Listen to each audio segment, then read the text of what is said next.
श्री चेतन सिंह जी डूडी साहब, हमारे पूर्व विधायक डीडवाना, जिन्होंने डीडवाना को जिला मुख्यालय का अद्भुत सौगात दी है। आदरणीय चेतन जी, आज ग्रामोत्थान द्वारा आयोजित इस प्रोग्राम में मंच पर उपस्थित सम्माननीय डोटासरा जी, विधायक मुकेश जी, जिला अध्यक्ष और विधायक जाकिर साहब, राहुल जी भाकर, सारिका जी और श्रद्धेय सम्मानीय जस्साराम जी, आयदान जी, प्रेम सिंह जी, तमाम मंचस्थ अतिथि, राहुल जी भाकर, सबके नाम मैं नहीं ले रहा हूँ। सम्मानित मंच, बहुत ही सम्मानित मेरे सामने विराजे हुए बुजुर्ग, माताएं, बहनें, युवा साथियों, प्यारे बच्चे। देखिए, मैं लगातार यहाँ पे आता हूँ, समझने की कोशिश करता हूँ और मुझे ये समझ आता है कि ये संस्थान एक ऐसा संस्थान जो ग्रामीण परिवेश से बच्चियां आती है उनकी शिक्षा का कार्य करता है और इससे बेहतरीन और उत्कृष्ट कोई कार्य नहीं हो सकता जब ग्रामीण परिवेश, किसान परिवेश की बच्चियों की शिक्षा का काम करें, उनके उद्धार के लिए, उनके भविष्य की चिंता करें, उनके लिए ऐसा एक रास्ता तय करें जिस रास्ते पे चलते हुए अपना भविष्य सुगम और सुंदर बना लें।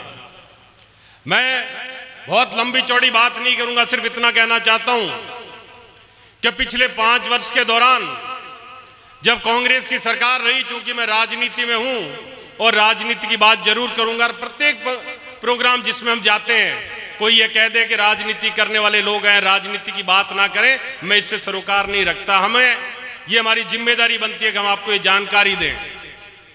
हमारी सरकार ने लगातार ऐसे कार्य किए जिससे कि एक साधारण व्यक्ति का, गरीब आदमी का भला हो, उसका उद्धार हो। ये चाहे शिक्षा के क्षेत्र में हो, चाहे चिकित्सा के क्षेत्र में हो, चाहे प्रशासन के क्षेत्र में हो, चाहे किसी अन्य क्षेत्र में हो। लेकिन जो चीज मुझे सबसे ज्यादा दुखद और पीड़ादायक लगी वो रही कि पिछले 5 साल के दौरान यहां में जो लोग बैठे हैं इनमें से, इधर जो बैठे हैं इनमें से बहुत सारे लोगों को दिल्ली बॉर्डर पे जाना पड़ा, जैसा जस्साराम जी अभी बता रहे थे। कुछ ऐसे कानून हमारी केंद्र की सरकार लेके आई जिनका विरोध किसानों को करना पड़ा। 1 साल से ज्यादा वक्त तक 700 किसानों ने शहादत दी। मैं भी 3 दफे गया, आप में से कुछ लोग मेरे साथ भी गए। 1 साल से ज्यादा वक्त के बाद जब 700 से ज्यादा किसानों ने शहादत दे दी, उसके बाद मोदी जी ये बोलते हैं 1.5 से 1.25 मिनट टीवी पे माफी मांगता हूं और तीनों कानून वापस लेता हूं। मुझे अफसोस इस चीज का नहीं है कि वो काले कानून लेके आए, अफसोस सिर्फ इस चीज का है कि मोदी जी के लिए उन 700 से ज्यादा किसान जिन्होंने धरने पे बैठे बैठे शहादत दी, और आजाद भारत के अंदर पहली दफा ऐसा हुआ जब धरने पे बैठे हुए 700 से ज्यादा किसानों ने शहादत दी और मोदी जी सिर्फ 1.5 से 1.25 मिनट टीवी पे बोलते हैं और बोलते हैं मैं माफी मांगता हूं, तीनों कानून वापस लेता हूं। ये हमें और आपको समझने की दरकार है, ये हमें और आपको जानने की दरकार है। हमारा और आपका बच्चा पढ़ लिख के फौज में भर्ती होता है, फौज की नौकरी को इन्होंने संविदा पे डाल दिया। 3 साल 4 साल की नौकरी दे दी, उसके बाद अपना बच्चा घर चला जाएगा। मैं अक्सर सोच विचार करता हूं, एक नारा दिया गया था, जय जवान जय किसान। यह नारा मात्र इसलिए नहीं था कि जवान की जय बोल दी जाए और किसान की जय बोल दी जाए, यह नारा इसलिए था कि किसान का बेटा, किसान मेहनत करके फौज में भर्ती करता है, देश की सेवा करता है, तो किसान की जय इसलिए जरूरी कि वो अपने बच्चे को फौज में भेजता है, और वही फौजी जब देश की सेवा करता है, अपने बॉर्डर पे हमारी और आपकी रक्षा करता है, उसके बाद जब वापस आता है वो बच्चा वापस आके अपने बाप के खेत संभालता है, अपने किसानी का वो काम करता है जो उसके पूर्वज करते आए। ये तमाम सारी बातें सोचने की है। इस नारे को हमें आज समझने की दरकार है। क्या वाकई जय जवान जो जय किसान का जो नारा है, इसके बीच में कोई ताल्लुकात है क्या? कहीं ना कहीं कोई रिश्ता रखा गया है क्या? तमाम सारी बातें आपके सामने है। मैं तो सिर्फ आप लोगों को यही कहना चाहूंगा कि आज जो कुछ देश में हो रहा है, जो कुछ प्रदेश के अंदर हो रहा है, उनको समझने की दरकार है।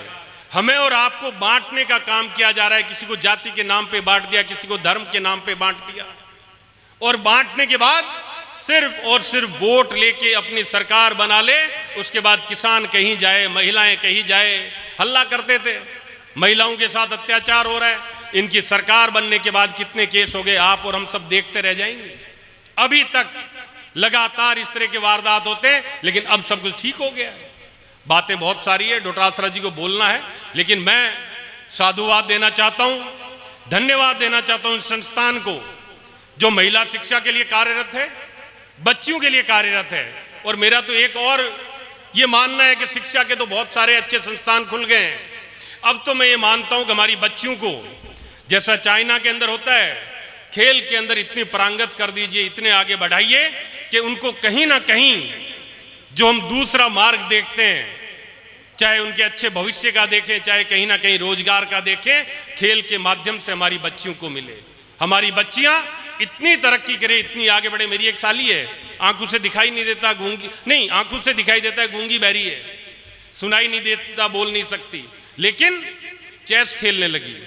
और वो जो अंधे बहरों का जो चेस होता है, चेस का खेल होता है, उसके अंदर इतनी बेहतरीन, नहीं मेड़ता में सब, इतना बेहतरीन कर रही है कि उसने घर वालों को साफ बोल दिया कि आप मेरी चिंता छोड़िए, मैं अपने आप कर लूंगी, आप अपना बाकी घर वालों का, बाकी परिवार का देखिए। और वाकई आज वो अपने जीवन के अंदर बहुत अच्छा और बहुत बढ़िया कर रही है। तो मैं तो ये भी चाहूंगा, ये संस्थान है, ये बिल्डिंग है, ये इंफ्रास्ट्रक्चर हमारे पास है, इसके माध्यम से हम अपनी बच्चियों को खेल के क्षेत्र में आगे लेके आए, ताकि वो अपना भविष्य और सुंदर और सुगम बनाए। आप सभी का ढेर सारा धन्यवाद। जस्सा राम जी का धन्यवाद, आयदान जी का, प्रेम सिंह जी का, इन सभी का जो लगातार मेहनत करते रहते हैं और इतना सुंदर और इतना बेहतरीन काम ग्रामीण परिवेश की बच्चियों के लिए कर रहे हैं। राम राम साहब, बहुत मेहरबानी।